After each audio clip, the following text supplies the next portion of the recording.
Hello and welcome back to Aston Martin for the final time. We're here, end of season 6. It's the last time we're going to be here with Aston Martin on F1 Manager 22. 23 comes out in a couple of weeks' time. Looking forward to that. I know what I'm going to do. Not going to reveal it just yet. But last time we saw you, it was Canada. It was a recovery race for Mick, who also had an incident in the race. So it was a double recovery race for Mick, who did actually quite well under the circumstances. You may recall that the gap between George and Mick was around, I think, 40-50 points at that point, 9 races in. Extrapolate that over the course of a full season, and it's effectively remained that kind of boundary. George was 16 wins out of 21 races so far. Mick with the other 5. Yeah, we've had all of them. So there is one thing at stake here. Can we go 22 from 22 at Abu Dhabi? Otherwise, that's the only thing that we care about right now for Aston Martin as a whole. Red Bull essentially clear in 3rd and 4th. I don't think Charles Leclerc can be caught by anyone behind him, but there is a fight between them two. Don't forget, double points still. That's actually being erased next year, annoyingly now. I wish it was never a thing to begin with, but it's one of those points decisions that, whilst I'm not a fan of, it's not game-changing enough to be fundamentally annoying. It's just one of those things to be aware of at the end of the season, like fastest lap points and pole points, for instance. They're the ones I don't mind being added or removed. Like the overhaul to point systems, don't want that game. I don't want an overhaul to the overall point systems. I don't want that at all. But these optional point changes, all four, I don't mind them. Provides a little bit of variety season to season without actually fundamentally changing the way we get points as a whole. You can see here, Williams, the feel-good story of the year, now 3rd in the championship, and they're in a tight fight with Ferrari. Poor AlphaTauri, who I can't remember if they finished up 3rd in the end last year. They're either 3rd or 4th, no points at all this year. But the Williamses are in a fight with Ferrari because Pierre's had a horrific second half of this season. Horrific. Poor Pierre, I feel sorry for him. I'm glad he managed to escape Merc before they collapsed. I say that as if they weren't also fairly terrible last year, but neither Ferrari had a superb time in Belgium, just outside the points. Pierre was 12th in Zandvoort, Carlos 7th, so they were still in it at that point, but this is kind of the point where it goes horribly wrong for Pierre. 17th in Monza, I think he had a couple of incidents, but didn't retire. I don't think he necessarily had an incident in Singapore, but did end up 14th. I think that may have just be an awkward pit strategy. Our hunting ground of Japan still had a moment with Mick that effectively cost him 2nd, but that's as far as that went. They actually did okay there. I'm only giving him this much attention because it's Pierre. He DNF'd at America. He was one of 5 DNFs in Mexico. We'll get to that. And they did okay last time out in Brazil. So, wait, it was Sergio Perez's time, actually, to have, I don't want to say a wayward race. I don't think he was actually caught up in any incidents. I think they just had like a very bad pit strategy. I don't really know what happened with him because I know he pitted quite late on. And I think they just chose the wrong tyre under a safety car and then ran out of it before the end, so he had to pit again. But I actually moved to the other side to talk about Mexico because you do need to see the laps. Because the laps tell you the story, even without me saying this, really. Lap 1, everyone got off fine. Lap 2, Valtteri Bottas and Carlos Sainz happened. Brought out a safety car. That lasted a few laps. We got going again on lap 5, where Pierre Gasly immediately crashed. Safety car again. That went round for a couple of laps, and we got going again on lap 8, where Kevin Magnussen and Charles Leclerc crashed. Brought out another safety car. We didn't really get racing until lap 11, effectively. I did consider at that point switching from a 2-stop to a 1-stop, pitting onto that 3rd one and just doing a 1-stop from there. But I figured we're still 1 and 2. We've still got tyres that will go till lap 20, 30 something. The 2-stop's still probably viable and probably still faster. I think I actually changed the 2-stop from a medium soft, or what was actually accidentally a medium hard soft, because I accidentally used both mediums in practice rather than a medium and hard, to a medium soft, because the first stint had obviously been extended by 3 safety cars quite dramatically. So I ended up doing medium soft rather than medium hard soft in that race, and we ended up 22 seconds, even Mick ahead of Perez in the resurgent Williams. So, and to put that into perspective, they are genuinely probably, apart from cooling, maybe the best car on the grid. We've obviously not developed our car since the second half of the season. We put on a rear wing and that's it. So there is, wow, actually I didn't realise our top speed we've been usurped quite dramatically. This is the interesting one though. Haas. Now Yuki Tsunoda, 6 years in, is a relatively strong driver. His teammate, not so much. One of the only people not to have a point yet. Marcus Armstrong does not have a point in a car that is that on the grid. 3rd in top speed, one of the best in cornering in general, and one of the best cars in cooling too. I don't know why their DRS is that much off compared to the top speed. We're almost inverted on that front. The other one that's kind of in the mix again now is Alpine, but they've left it a little too late for that. And with our drivers, we are quite good. George up to 93, Mick up to 85. Now, George actually went to 92 at the end of last season after we recorded the last race, in between then and January the 1st. So I wonder if we will actually get 94 before January the 1st again, but you won't see that. I did say that by the end of the sixth season, he might be at 94 and be the best driver on the grid, effectively. Right now, he is joint, obviously, with Max on 93. So unfortunately, we won't see that, unless, of course, he gets a point at the end of the race and that actually takes him to 94 immediately afterwards. We're on 107 million, by the way. We are close to the cost cap again. So I don't really know what's happened there, because I haven't really been aggressive with my car pass development. As I've said, like, I've limited it to three on the go at any given time rather than 4 on the go at any given time like it was last year, where I was far more aggressive early on in developing the car. So I don't really know where the money's gone this time around, because driver wages aren't included. I know we've obviously developed facilities, so it must be entirely down to the facilities. But anyway, I will see you for qualifying, as we always do. So times are rattling here in Q1. First and fourth, actually, not first and second as it has been for the majority of the year, but we did see our relative capabilities compared to the rest of the field. I'm not concerned by Q1, even in fourth. I should say, neither vehicle has the most pristine engine parts, but I suspect quite a lot of the field are on quite dead parts now, which I surmised, I think last time or the time before, might be the reason why you kind of maintain an advantage even if the car slips down with its component parts, the external component developer parts, is because the rest of the field's internal parts, the engine, gearbox, etc., effectively worn down to inoperable standards. Because they don't replace them, I think, more than once a season. I think they only take one penalty. And with two, even ours are on 80 to 70 with George and 69 on mixed gearbox.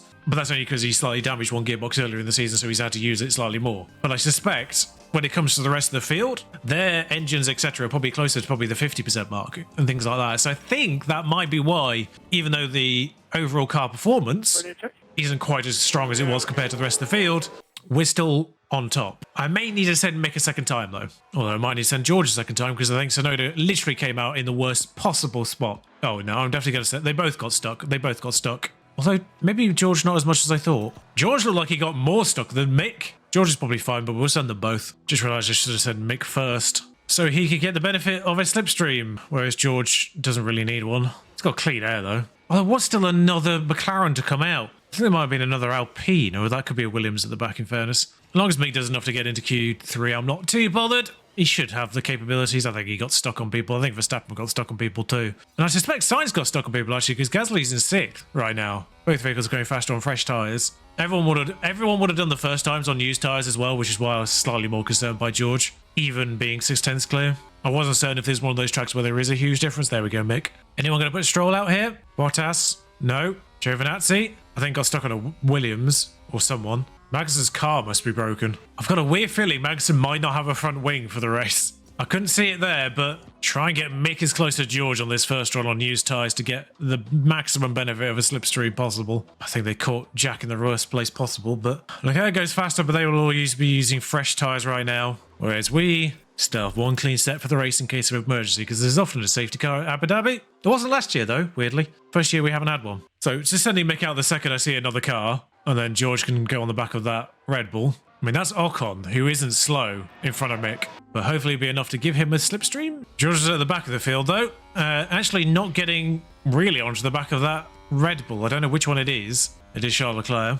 Looking at the minimap, Mick is closer to Ocon than some other vehicles are to the one in front of them. Well, that might just be well, he's done the fastest middle sector of all, so I think that kind of tells you he's getting a slipstream. I wasn't certain if I was just being duped by the obviously large tokens our drivers have compared to everyone else. If that made him look closer than he actually was. Oh, on this final straight, he looks very close. We'll follow Mick across the line. Apologies, George, but you've still got the entire third sector to go. Oh, someone's done a faster middle sector. Is it George? It is. So Mick goes temporarily on pole by 4 thousandths. Jack Doohan might actually undo that, but then he's doing his next lap time on used tyres and doesn't have a slipstream either. So George, only 1/10 off to begin with now the fastest middle sector. By the way, I've recently found out this actually does show you, but it only shows you the delta to the fastest time and doesn't show you updated. Oh god, George. Well, George is just showing everyone up there. The one stops have always been labelled as faster. It's weird soft It's weird that soft, hard, medium is the same as medium, hard, medium. But when I try to put in a strategy that puts the soft at the end, it's slower. I don't really fully understand that. The one issue with the medium, hard, medium is getting stuck on people. But the idea is to run that first medium as long as possible. So I'm going to move mixed pit lap 1 lap earlier. It's the Abu Dhabi Grand Prix. It's lights out, and away we go. Off we go indeed. So yes, I move mix first pit stop 1 lap. I don't move the second one because I'm kind of hoping by that point they'll be separated either on the road already by a pits, you know, enough to double stack, or because it's less of a danger zone in terms of running out of tyre, I could just say you go in first, you go in second. But just trying to make sure we've got the track position on the road before we take off aggression. Everything else stays on. I mean, I'll come back in here, but if anyone's going to crash, they'll do it at the end of this straight. I wonder who'll come with us this time. Charles Leclerc looks poised, but he's already 8 tenths down on even Mick. And by the end of the straight, could be a full second already. This is what I don't understand. Our car is not this much faster, according to the statistics. So I have to assume their internal car parts is what's holding them back at this point of the season. Because their general external aerodynamic packages aren't doing that. They're with us. With general top speed, with general cornering, all that jazz. We're all in the same ballpark, pretty much, those front runners. We've all got our strengths and weaknesses, but overall, we're probably, on average, thereabouts with pretty much everyone. The Ferraris, the Williams, the Red Bulls, the Haas even, who admittedly are slightly held back by other things. I really would love to see what that Haas would do with a Charles Leclerc in it, let's say, you know, one of these front-running drivers. Tsunoda's solid, but 77 rated Armstrong in probably the best car on the grid. Shades of Lance Stroll in last year's Alfa Romeo, really. Don't need to deploy. Just checking without deployment. And speaking of Lance Stroll, he just got walkabout. We won't watch it because we've seen it 30,000 times already this series. But now, interestingly, in the lap in between, Charles Leclerc has got marginally closer. He is on soft tyres. So I'm wondering if it's either A, he's no longer having to defend from Perez, is freeing him up to drive forwards, or whilst he was with Perez, he had the benefit of a slipstream? No, because we've only just enabled DRS. So I'm a little bit confused as to how he's getting closer. Max Verstappen, interestingly, unable to hold on to Gasly. Now, he's on medium tyres. Both of the Ferraris are on mediums. They're fighting each other. So maybe they're slipstreaming away from him now. But Max having a problem. Oh, Magnussen was the one I wanted to pay attention to. He doesn't appear to have a full front ring for the race. I was slightly confused why he'd done a lap that was still 4 seconds off in Q2. See, Charles is on the borderline again. We lose him on the straight, which isn't actually our forte, as you saw. Oh, no. I think they both might actually get going again here. They're just going to have to wait. I see. We've still not had the replay of that. And we just go on hards now with Mick, because he's got to change his front wing anyway. Oh, George has minor rear wing damage. Can we have the replay, please? Thank you. Automatic replay. This is what I was trying to avoid in Mexico and the USA, and it's happened now. So Mick has a penalty to... Mick got... Oh, Mick... Wait, what? How did Mick get on the road ahead of George? Like, rear wing George? It says minor damage, but... Okay, it doesn't look massively broken. Ocon had, like, major rear wing damage in the race and was just... effectively might as well have retired him. I'm surprised Mick was as fast as he was with half a front wing compared to Lance there. Oh, George's tyres are nearly gone. George lost his tyres through that. Well, we'll attack with George's tyres until they actually run out, and then we'll pit him as well. We'll at least try and get him the benefit of the slipstream on Lance. But Mick needed a new front wing regardless, so we'll get that one sorted. Why does Mick still have a penalty? He just had a pit stop. Mick literally just had a pit stop. Why was that penalty not just served? I'm hoping that's a visual glitch. Oh, come on, George. I might as well pit you now as well, then. Since you've... As soon as you got within a second of Stroll, immediately went 2 seconds out of Stroll. Those tyres are not going to be worth pushing. Now, they're obviously not going to be able to go to the end, but we'll put them back on mediums later on. And if there's any incidents, we can react accordingly. Well, this has made this race that much more interesting. Trying to make 22 out of 22. If George gets past Mick, by the way, we will just tell him to stay behind him. We'll let George pass naturally, though, because I think he will be faster, depending on how his rear wing is faring. I don't understand how Mick isn't catching Stroll. I suppose it's relative tyres. He is now. All right, don't fight him. There's a crash at the end. That's Perez. I forgot to highlight Doohan's penalty, but he didn't seem to actually end up that far back. I think he must have gone from second to fifth. Oh, third to... I think it would have gone third to sixth, and then someone else had a penalty that took them further down. So he still started fifth. So Doohan's leading now. In the fight between Ferrari and Williams, Doohan's leading the race. Sainz is third, Perez 8th, Gasly 14th. So Williams on top. I did wonder if Doohan's penalty was going to make that fight more interesting. Clearly it didn't affect them too much. Only a 3-placer. So Magnus has pitted already onto hards, I have to assume. Yes. Perez has now pitted. Did Mick just spin? Verstappen's just gone, but Mick's just lost DRS on George, and I don't know why. I'll take him off don't fight because he's outside of a second anyway, but as people are now pitting, obviously some people will be doing a one-stop anyway. I should have harvested Mick's ERS whilst he was outside of a second. 24 laps in, George is having trouble trying to stay ahead of Marcus Armstrong, which is kind of saying a lot, I guess. So whoever's... Oh, they've all pitted now. Everyone's now pitted once. And we are in net 10th and 11th. So this is the fight for recovery now. 10th and 11th to 1st. Some people won't pit again. Anyone who's on like brand new fresh hards will not be pitting again because I think the one stop was around now. So Bottas, Albon, Gasly, Giovinazzi, Verstappen, Joe Tsunoda, Sainz probably one stopping, along with Marcus Armstrong actually. Leclerc, Ocon, probably on a two-stop. Stroll's now 100% crashed, and that's a safety car. Oh, he's taking someone out with him. Who's he taking with him? Car, safe but positive. I have to assume either Piastri or Giovinazzi just by, you know, race position. Giovinazzi. I wish we'd gone on the other mediums now because I could have done hards to the end from here. That was the worst possible time for a safety car. I need to actually create our strategies here. Now, well, we're obviously running ahead on this hard stint to begin with. I know there's a safety car, so we'll be able to go a little bit longer on these tyres. But yeah, our sensible pit stop time is not... Apparently that would be faster. Pitting onto mediums now and then going on softs at the end apparently is faster than... And bear in mind we're getting a free pit stop now anyway. I think we're next to each other on track, but that's not that much of a bother. Now, weirdly for George, it's not as beneficial. I don't really understand why, because he was pitting later to begin with. But apparently it'd be 4 seconds faster to do that just on pure overall race without considering the fact that we're going to get caught straight back up again onto the safety car. But we are next to each other on track. Oh, Mick's got the penalty as well. Actually, 100% pit Mick. I am going to double stack him and bring them both in. I wonder where George will actually come out. Piastri's pitted as well, so he'll come out ahead of Piastri. I don't think Piastri was involved in that, so I'm not quite sure why he's pitting. So George will actually get out ahead of some people. Mick's now probably serving his penalty. He's been in that pit stop for 40 seconds. Still gets out ahead of Piastri. So that's actually kind of superb work. Yeah, I've no idea why Piastri's pitted. He's going to have to go again. I'm not even certain we've had a full lap of safety car and it's coming in immediately. The safety car does run off quite quickly in Abu Dhabi, considering where we actually get started is until after this corner, but it runs off when you basically start sector 3. Because the advantage right now is they're not next to each other on the road anymore. Fortunately, Russell's right behind Verstappen, and there goes Mick already. Just get Max, George. That's the main one. All right, so Max is now folded in. Why is he not... What was that, George? You couldn't have been going slow if you tried.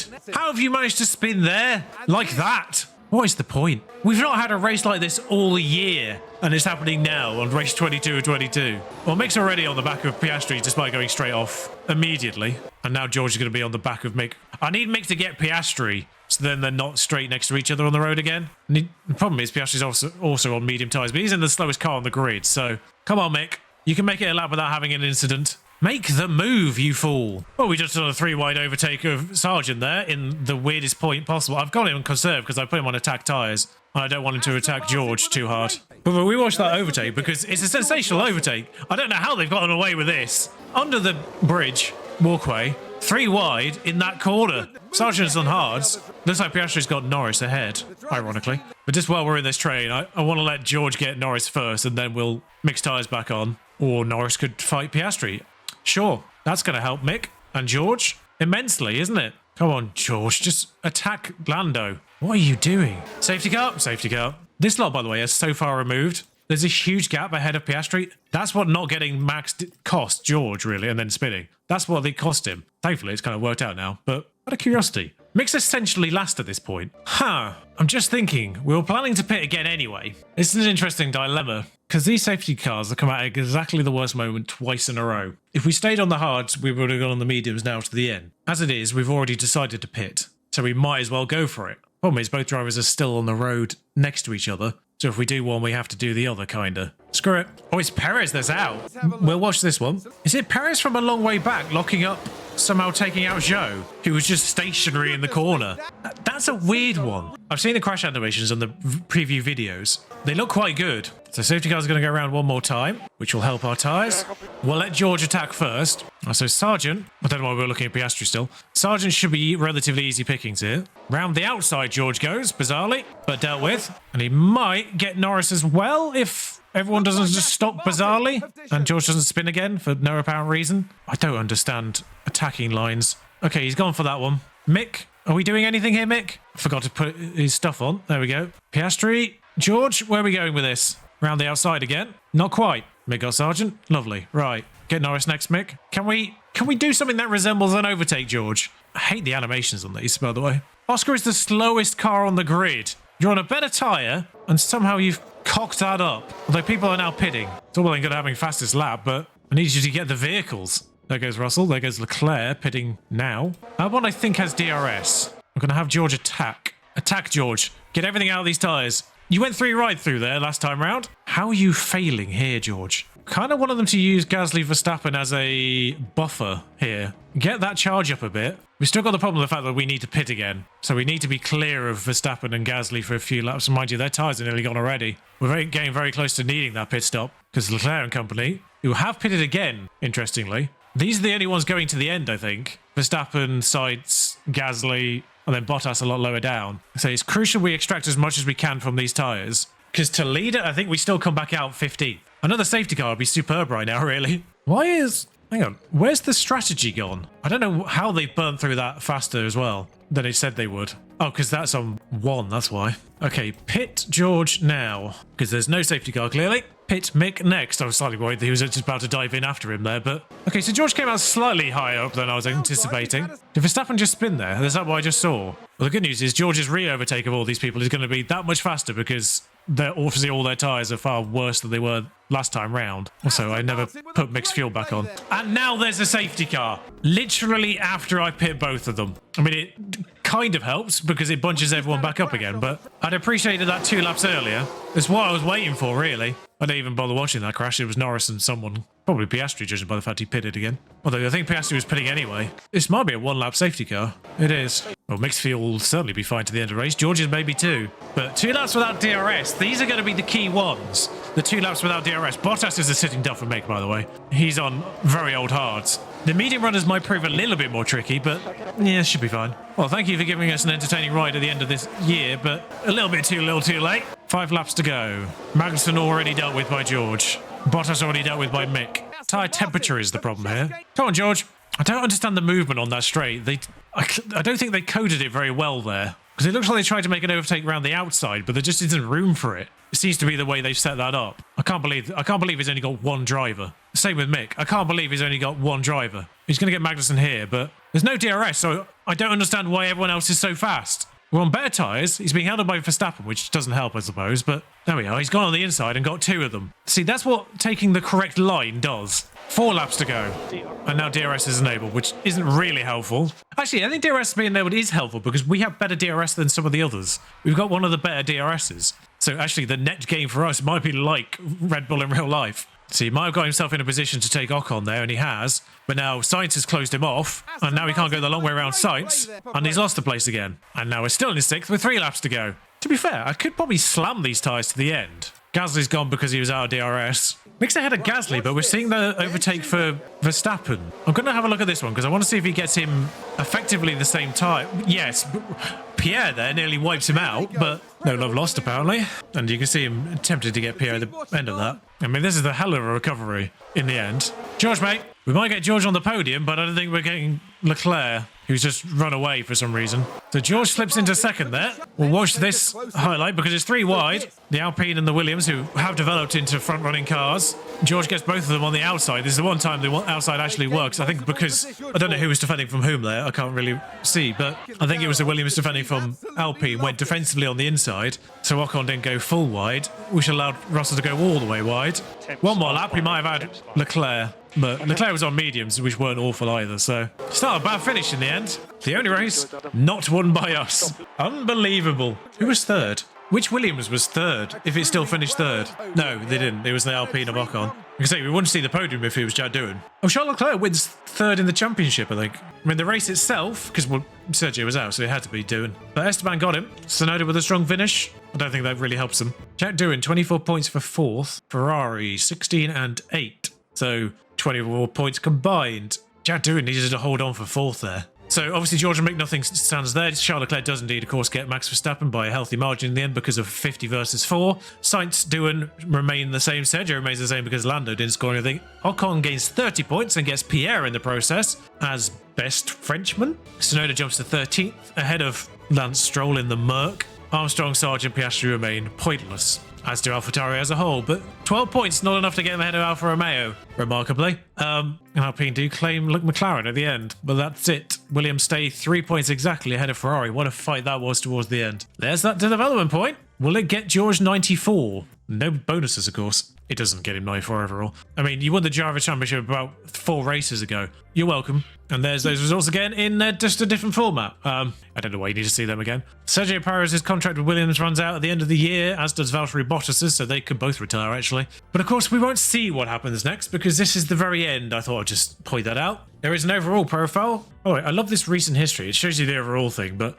I don't understand that. I think it's accidentally combined them. Because I think Pierre won the drivers without us getting the constructors. We've only won the constructors the last 3 years, whereas Pierre won 2 drivers, and now George has won 2 drivers. So I think it's accidentally combined them two. I think that's 3, and I think that's 4. Although that's his first year of 2024 as well. So I don't really know what's happened there. Unless it hasn't gifted us the constructors win yet. I don't know, and it should be 8. But either way, 132 races done. 6 years times 22. Yep, that adds up. 75 Grand Prix wins out of those 132 races, and 144 podiums in that time. We've actually had more podiums than races, remarkably, by the end of this. 3 years of having both drivers on the podium, really, most races has done that.